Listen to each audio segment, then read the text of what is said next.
అందరికీ నమస్కారం. ఈరోజు కథ ప్రేమ ఎంత మధురం, ఎపిసోడ్ 224 డెవిల్ ఆంటీ. ఇక స్టోర్లోకి వెళ్తే అక్షయ్ యువన్లకు బ్రేక్ఫాస్ట్ వడ్డించింది స్నేహ. చాలా రోజుల తర్వాత స్నేహ ఆ కిచెన్లో వంట వండడం చూసిన అక్షయ్కి సంతోషంగా అనిపించింది. బ్రేక్ఫాస్ట్ వడ్డించేటప్పుడు కళ్ళార్పకుండా ఆమెనే చూస్తూ ఉండిపోయాడు. అది చూసిన యువన్, డాడీ నువ్వు మమ్మీ వైపు ఎందుకు అలా చూస్తున్నావు? మమ్మీ నాది అని అన్నాడు. అది విన్న అక్షయ్ వెంటనే యువన్ వైపు సూటిగా చూశాడు. అయినా యువన్ భయపడకుండా అక్షయ్ కళ్ళల్లో కళ్ళు పెట్టి చూస్తూ కళ్ళెగరేశాడు. మీ మమ్మీ ఇప్పుడు నాది కూడా. నిన్ననే నేను మమ్మీని పెళ్లి చేసుకున్నాను, సీరియస్గా చెప్పాడు అక్షయ్. కాదు, మమ్మీ నాది అంతే, మొండిగా అన్నాడు యువన్. కాదు, మీ మమ్మీ నాది అంటూ యువన్ను రెచ్చగొడుతూ అల్లరి చేశాడు అక్షయ్. వాళ్ళిద్దరినీ చూసిన స్నేహ, అన్నపూర్ణ చిన్నగా నవ్వుకున్నారు. ఆ దృశ్యం స్నేహకు చాలా సంతోషంగా అనిపించింది. తన కోసం తన రెండు కళ్ళు లాంటి వాళ్ళైన అక్షయ్ యువన్ పోటీ పడడం ఆమెకు తృప్తిగా అనిపించింది. దాంతో వెంటనే వాళ్ళిద్దరినీ వారిస్తూ, సరే ముందు బ్రేక్ఫాస్ట్ చేయండి, చల్లారిపోతుంది అంటూ యువన్కి తినిపించడం మొదలుపెట్టింది. దాంతో అక్షయ్ కూడా ఆ టాపిక్ కట్ చేసి, అది సరే, నేను కొన్ని రోజుల పాటు ఆఫీస్కి లీవ్ పెట్టాలనుకుంటున్నాను. మనమందరం కలిసి కొన్ని రోజులు బయటకు వెళ్దాం, ఎక్కడికి వెళ్ళాలో డిసైడ్ చేయండి అని అన్నాడు. అది వినగానే స్నేహ కూడా హ్యాపీగా అనిపించింది. ఈ మధ్యకాలంలో రోజులన్నీ చాలా భారంగా గడిచాయి. ఇప్పుడు కొన్ని రోజుల పాటు బయటకు వెళ్తే యువన్కు కూడా కొంచెం మార్పుగా ఉంటుందని అనుకున్న స్నేహ, గుడ్ ఐడియా, కానీ ఎక్కడికి వెళ్ళాలో డిసైడ్ చేయలేను. ఎందుకంటే ఈ ప్రపంచంలో నేను చూడాల్సిన ప్లేసెస్ చాలా ఉన్నాయి. అందుకే ఏది సెలెక్ట్ చేయాలో నాకు తెలియడం లేదు అని అంటూ యువన్ వైపు తిరిగి, నువ్వు చెప్పు యువన్, నువ్వు ఎక్కడికి వెళ్ళాలనుకుంటున్నావు అని అడిగింది. అప్పుడు యువన్ ఆలోచిస్తున్నట్లుగా కణతలపై వేలు పెట్టి చిన్నగా నక్కుకుంటూ, ఒక్క నిమిషం ఆగు మమ్మీ, ఆలోచించి చెప్తాను అని అన్నాడు. సరే అని నవ్వింది స్నేహ. కానీ యువన్ ఎక్కడికి వెళ్ళాలో ఆలోచించకముందే ఎందుకో హఠాత్తుగా తలనొప్పి వచ్చినట్లయింది. దాంతో యువన్ ముఖం మారిపోయింది. ఒకేసారి రెండు చేతులతో తన తలను గట్టిగా పట్టుకొని, మమ్మీ నాకు తల నొప్పిగా ఉంది అని అరిచాడు. ఆ మాట వినగానే స్నేహ కంగారుగా చేతిలో ఉన్న బౌల్ టేబుల్పై పెట్టి, ఏమైంది నాన్న అంటూ యువన్ను దగ్గరికి తీసుకుంది. అక్షయ్ కూడా హడావిడిగా పైకి లేచి, వెంటనే డాక్టర్కి కాల్ చేస్తాను అని అన్నాడు. లేదు అక్షయ్, మనం అర్జెంటుగా హాస్పిటల్కి వెళ్దాం, లేట్ చేయొద్దు ప్లీజ్ అని బ్రతిమాలింది స్నేహ. సరే సరే, నువ్వు కంగారు పడుకో, వెళ్దాం అంటూ యువన్ను ఆమె దగ్గర నుంచి తీసుకొని భుజానికి ఎత్తుకొని అక్షయ్ హడావిడిగా కార్ దగ్గరికి పరిగెత్తాడు. స్నేహ కూడా అతని వెనకే వెళ్ళింది. అన్నపూర్ణ కంగారుగా డోర్ దాకా వచ్చి అక్కడే ఆగిపోయింది. కార్ డోర్ తీసుకొని కూర్చున్న స్నేహ యువన్ను తన ఒడిలో తీసుకుంది. అక్షయ్ డ్రైవింగ్ సీట్లో కూర్చొని కార్ స్టార్ట్ చేశాడు. దారి పొడవునా యువన్ పడుతున్న బాధను చూసి కుమిలిపోయింది స్నేహ. ఆమె కళ్ళ నుండి నీళ్లు ధారాపాతంగా కారిపోతున్నాయి. 10 నిమిషాలు గడిచేసరికి కారు హాస్పిటల్ ముందాగింది. కంగారు పడుకు, మనం డాక్టర్ దగ్గరికి వచ్చేసాం అని చెప్పి యువన్ను తీసుకొని లోపలికి వెళ్ళాడు అక్షయ్. స్నేహ ఏడుస్తూనే అతన్ని అనుసరించింది. డ్యూటీలో ఉన్న డాక్టర్ లోపలికి వచ్చిన అక్షయ్ని చూసిన వెంటనే అతనికి ఎదురు వెళ్ళి, ఏమైంది సార్ అని అడిగాడు. యువన్కి మళ్ళీ తలనొప్పి వచ్చింది, బాగా ఇబ్బంది పడుతున్నాడు అని చెప్పాడు అక్షయ్. యువన్ కండిషన్ ఆల్రెడీ ఆ డాక్టర్కి తెలిసే ఉండడంతో వెంటనే స్ట్రెచర్ తెప్పించి యువన్ను దానిపై పడుకోబెట్టి, మీరు కంగారు పడకండి, నేను చూసుకుంటాను అని అక్షయ్ స్నేహాలతో చెప్పి యువన్కి ట్రీట్మెంట్ ఇవ్వడానికి లోపలికి వెళ్ళాడు. స్నేహ గుండె వేగంగా కొట్టుకుంటూ ఉంది. ఆమె నిజంగా భయపడిపోయింది. దాంతో టెన్షన్గా అటు ఇటు తిరగడం మొదలుపెట్టింది. అక్షయ్ ఎంత ఓదారుస్తున్నా ఆమె మనసులో భయం తగ్గలేదు. 15 గంట గడిచేటప్పటికీ ట్రీట్మెంట్ రూమ్ నుంచి బయటకు వచ్చాడు డాక్టర్. అతన్ని చూడగానే స్నేహ హడావిడిగా ముందుకు వెళ్ళి, డాక్టర్, యువన్కి ఎలా ఉంది, ఇప్పుడు బాగానే ఉన్నాడా అని కంగారుగా అడిగింది. మీరు టెన్షన్ పడకండి, ఇప్పుడు యువన్ బాగానే ఉన్నాడు అని చెప్పాడు డాక్టర్. అప్పుడు అక్షయ్, ఇంత హఠాత్తుగా మళ్ళీ యువన్కి తలనొప్పి ఎందుకు వచ్చింది? మీరు ఇచ్చిన ట్యాబ్లెట్స్ టైం టు టైం వాడుతూనే ఉన్నాం కదా అని అడిగాడు. నిజమే, మనం ఆ ట్యాబ్లెట్స్ వాడుతూ ఉన్నాం కాబట్టి ఇన్ని రోజులు ఎలాంటి ప్రాబ్లం రాకుండా ఉంది. ఇప్పుడు యువన్ బాడీలో ఉన్న డ్రగ్ ఎఫెక్ట్ కూడా నెమ్మదిగా తగ్గిపోతూ ఉంది. ఈ తలనొప్పి కూడా ఆ డ్రగ్కి వచ్చే ఆఫ్టర్ ఎఫెక్ట్, కాబట్టి ప్రాబ్లం ఏం లేదు. త్వరలోనే యువన్లో ఉన్న ఆ డ్రగ్ ఎఫెక్ట్ పూర్తిగా తగ్గిపోయి మామూలు మనిషి అయ్యే అవకాశాలు స్పష్టంగా కనపడుతున్నాయి. కాబట్టి మీరు టెన్షన్ తీసుకోవద్దు అని చెప్పాడు. ఆ మాటలు విన్న తర్వాత స్నేహకు పోయిన ప్రాణం తిరిగి వచ్చినట్లయింది. దాంతో ఆమె తేలిగ్గా ఊపిరి పీల్చుకుంటూ అక్షయ్ వైపు చూసింది. పాలిపోయిన ఆమె ముఖాన్ని చూసి స్నేహ ఎంతగా భయపడిందో ఊహించాడు అక్షయ్. దాంతో ఆమె భుజంపై చేవేసి యువన్కి ఏమీ కాదు అని సున్నితంగా చెప్పాడు. అని తలూపింది స్నేహ. యువన్కి ఏ ప్రాబ్లం లేదంటే హాస్పిటల్లో ఉండాల్సిన అవసరం లేదు కదా, మేము యువన్ను తీసుకొని ఇంటికి వెళ్ళొచ్చా అని అడిగాడు అక్షయ్. హాస్పిటల్లో ఎక్కువసేపు ఉంటే స్నేహ ఇంకా ఎక్కువగా భయపడుతుందని అనుకున్నాడు అతను. అందుకే సాధ్యమైనంత త్వరగా అక్కడి నుంచి వెళ్ళిపోవాలనుకున్నాడు.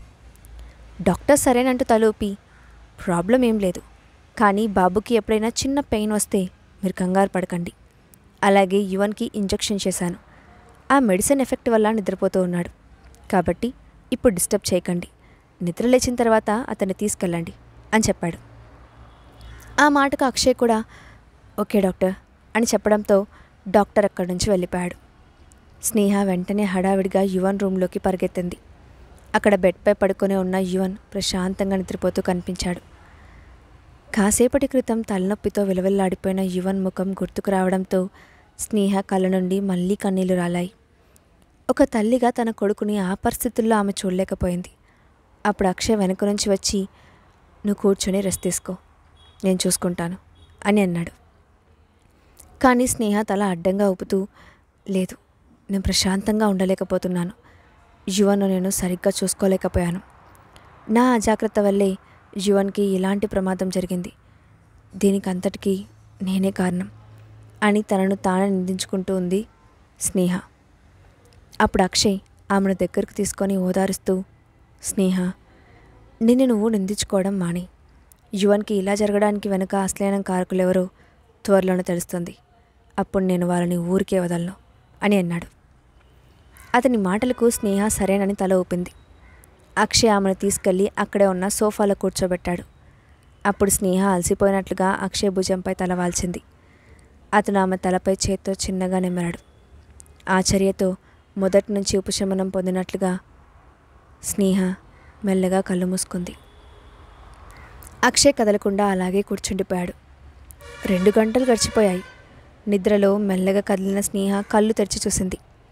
తాను సోఫాలోనే అక్షయ్ భుజంపై పడుకున్నానని గుర్తుకు రావడంతో వెంటనే తలపైకెత్తి అక్షయ్ వైపు చూసింది. అతను కదలకుండా అలాగే కూర్చొని ఆమె వైపు చూసి చిరునవ్వు నవ్వాడు. అది చూసిన స్నేహ, నువ్వు ఇంకా అలానే కూర్చొని ఉన్నావా?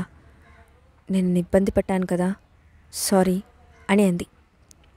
ఆ మాటకు అక్షయ్ ముఖం చిట్లించి నువ్వు సారీ ఎందుకు చెప్తున్నావు? నేను నీకు ఆసరా అయినందుకు సంతోషపడుతున్నాను అని అన్నాడు. ఆ మాటకు స్నేహ నవ్వుతూ అతని వైపు చూసింది. ఇంతలో బెడ్పై ఉన్న యువన్ కదలడంతో ఇద్దరు అటువైపు చూసి హడావిడిగా లేచి బెడ్ దగ్గరకు వెళ్ళి నించున్నారు. మెల్లగా కళ్ళు తెరిచిన యువన్ తన ఎదురుగా ఉన్న తల్లిదండ్రులను చూశాడు. స్నేహ వెంటనే ఆతృతగా ఇప్పుడు నీకెలా ఉంది యువన్? ఇంకా నొప్పిగా ఉందా? త్వరగా చెప్పు అని అంది. యువన్ పరిస్థితి ప్రస్తుతం మెరుగ్గానే ఉండడంతో మమ్మీ, నాకు ఇప్పుడు పెయిన్ లేదు, నేను బాగున్నాను, నువ్వు టెన్షన్ పడుకో అని అన్నాడు.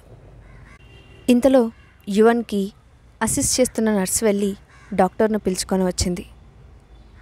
అప్పుడు డాక్టర్ వచ్చి యువన్ను చెక్ చేసి ఇప్పటిక ఎలాంటి ప్రాబ్లం లేదు, మీరు బాబుని ఇంటికి తీసుకెళ్ళచ్చు అని చెప్పాడు. దాంతో కాసేపట్లోనే యువన్తో సహా తిరిగి తమ ప్యాలెస్కి చేరుకున్నారు అక్షయ్ స్నేహ. వాళ్ళు వెళ్ళేసరికి హాల్లోనే కూర్చొని ఉన్న అన్నపూర్ణ ఆతృతగా బయటకు వెళ్ళింది. అప్పుడే కారులో నుండి కిందకు దిగి పరిగెత్తుకు వస్తున్న యువన్ను చూసి అప్పటిదాకా ఆందోళనగా ఉన్న ఆమె మనసు శాంతించింది. వెంటనే తన దగ్గరికి వచ్చిన యువన్ను పైకెత్తుకొని ఇప్పుడు నీకెలా ఉంది యువన్ బాబు అని అడిగింది. నేను చాలా బాగున్నాను గ్రాని, నువ్వు నా కోసం భయపడ్డావా అని అడిగాడు. యువన్ మామూలుగా మాట్లాడడం చూసి సంతోషించిన అన్నపూర్ణ లేదు యువన్ బాబు, నీకేమీ కాదని నాకు తెలుసు అని అంది. ఇంతలో అక్షయ్ స్నేహ కూడా లోపలికి రావడంతో అన్నపూర్ణ వాళ్ళని చూసి మీరు ఇప్పటి వరకు చాలా అలసిపోయి ఉన్నారు, డిన్నర్ రెడీగా ఉంది, త్వరగా తినేసి వెళ్ళి రెస్ట్ తీసుకోండి అని చెప్పి వెంటనే వెళ్ళి ముగ్గురికి భోజనం వడ్డించింది. దాంతో అందరూ భోజనానికి కూర్చున్నారు. కానీ అక్కడ వాతావరణం నిన్నట్లా ఉల్లాసంగా లేదు. ఇంతలో హఠాత్తుగా యువన్కి నీరసంగా ఉన్నట్లు అనిపించింది. కొద్దిగా తల తిరుగుతున్నట్లు కూడా అనిపించినా మౌనంగా ఉన్నాడు. ఇప్పుడు మళ్ళీ తనకు తల తిరుగుతుందని చెప్తే స్నేహ భయపడుతుందేమోనని అనుకున్న యువన్ సైలెంట్గా ఉండాలని నిర్ణయించుకున్నాడు. కాసేపటికి డిన్నర్ పూర్తవడంతో నేను యువన్ బాబును తీసుకెళ్ళి నిద్రపుచ్చుతాను మేడం అని చెప్పి అన్నపూర్ణమ్మ అతనితో వెళ్ళబోయింది. కానీ స్నేహ, వదిలే అన్నపూర్ణమ్మ, ఈరోజు యువన్ను నేను నిద్రపుచ్చుతాను అని చెప్పింది. యువన్ ఆరోగ్యం బాగాలేకపోవడంతో స్నేహ కంగారు పడుతోందని అర్థం చేసుకున్న అన్నపూర్ణమ్మ, సరే మేడం, మీ ఇష్టం అని చెప్పింది. దాంతో స్నేహ యువన్ను తీసుకొని వెళ్ళి నిద్రపుచ్చడానికి ప్రయత్నించింది. కానీ యువన్కి ఏదో అనీజీగా ఉండడంతో మౌనంగా కళ్ళు మూసుకొని తను చెప్పే కథను వింటూ ఉన్నాడు. అతని కళ్ళ ముందు తన తల్లి చెప్తున్న కథలోని పాత్రలు కాకుండా ఎవరొక స్త్రీ క్రూరమైన ముఖం కనిపించింది. ఆమె తనకు చాలా బాగా తెలిసినట్లు అనిపిస్తోంది. కానీ ఇంతకుముందు ఆమెను ఎక్కడ చూశాడో గుర్తు రావడం లేదు. దాంతో కళ్ళను ఆందోళనగా ఆడిస్తూ ఒక్కసారిగా ఉలిక్కిపడి కళ్ళు తెరిచాడు. అది చూసిన స్నేహ కంగారుగా యువన్ను దగ్గరకు తీసుకొని, నీకేమైంది నాన్న, మళ్ళీ నొప్పిగా ఉందా అని అడిగింది. యువన్ ఏం చెప్పాలో అర్థం కానట్లు అయోమయంగా చూశాడు. దాంతో స్నేహ మరింత ఆందోళనగా, నీకేమైంది చెప్పు యువన్, మమ్మీని భయపెట్టుకు ప్లీజ్ అని అంది. అప్పుడు స్టడీ రూమ్ వైపు వెళ్తున్న అక్షయ్ ఆమె గొంతులో కంగారును విని హడావిడిగా గదిలోకి వచ్చాడు. స్నేహ కంగారుగా యువన్ వైపు చూస్తుండడం చూసి, ఏమైంది అని అడిగాడు. అప్పుడు స్నేహ టెన్షన్గా, ఏమైందో తెలియడం లేదు, కానీ యువన్ ఉలిక్కిపడి లేచాడు, ఏదో షాక్లో ఉన్నట్లు ప్రవర్తిస్తున్నాడు అని చెప్పింది. అది విని యువన్ తన తల్లి చేతిని పట్టుకొని లాగుతూ, మమ్మీ నేను బాగానే ఉన్నాను, నువ్వు టెన్షన్ పడకు అని చెప్పి తన కళ్ళ ముందు కనిపించిన ఆ లేడీ గురించి తన తల్లిదండ్రులకి చెప్పాలని అనుకొని, మమ్మీ, డాడీ, నాకు తలనొప్పిగా ఏం లేదు, కానీ ఇప్పుడు కళ్ళు మూసుకోగానే నాకు హఠాత్తుగా ఎవరో ఒక ఆంటీ కళ్ళ ముందు కనిపించింది. ఆమె చాలా క్రూయల్గా ఉంది, నన్ను చంపాలని చూస్తూ ఉంది, నాకు ఆమెను చూస్తే చాలా భయం వేస్తూ ఉంది అని దాదాపుగా ఏడుస్తున్నట్లుగా చెప్పాడు.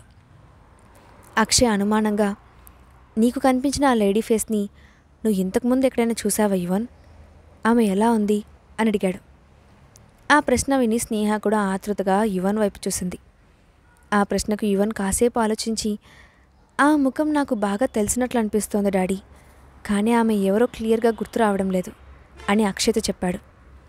ఆ సమాధానం విని స్నేహ ఏం చేయాలో అర్థం కానట్లు అక్షయ్ వైపు చూసింది.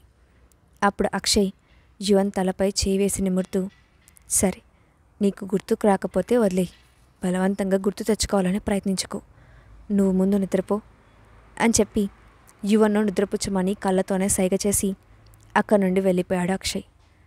ఆ తర్వాత స్నేహ కాసేపటికి యువన్ నిద్రపుచ్చి తన గదికి వెళ్ళింది.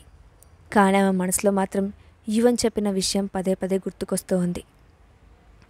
అప్పుడే స్టడీ రూమ్లో నుండి ఆ గదిలోకి వచ్చిన అక్షయ్ స్నేహను మెల్లగా వెనక నుంచి హత్తుకున్నాడు. ఆమె ఆలోచనలతో బాధపడుతుందని అర్థం చేసుకొని తన వెచ్చని కౌగిల్ని ఆమెకు ఇవ్వాలనుకున్నాడు. అప్పుడు స్నేహ అతని వైపు తిరిగి, యువన్ చెప్పిన మాటలకి అర్థమేంటో నీకు తెలుసా అని అడిగింది. ఆ ప్రశ్నకు ఒకసారి తడబడ్డాడు అక్షయ్. అది చూసి స్నేహ నుదురు ఆశ్చర్యంతో ముడుచుకుంది. అక్షయ్ తన దగ్గర ఏదో దాస్తున్నాడని ఆమెకు అనిపించింది. అప్పుడు అక్షయ్ నెమ్మదిగా, నిన్ను యువన్ను నా నుండి దూరం చేసి ఇన్ని కష్టాలు పెట్టింది ఎవరో నాకు తెలుసు అని అన్నాడు. ఆ మాట వినగానే స్నేహ నమ్మలేనట్లుగా అతని వైపు చూసింది. అంటే అన్ని విషయాలు తెలిసి కూడా అక్షయ్ వాళ్ళను ఈజీగా వదిలేశాడా అని అనుకుంది. ఆ ఆలోచన రాగానే ఆమెలో కోపం కన్నా బాధ ఎక్కువైంది.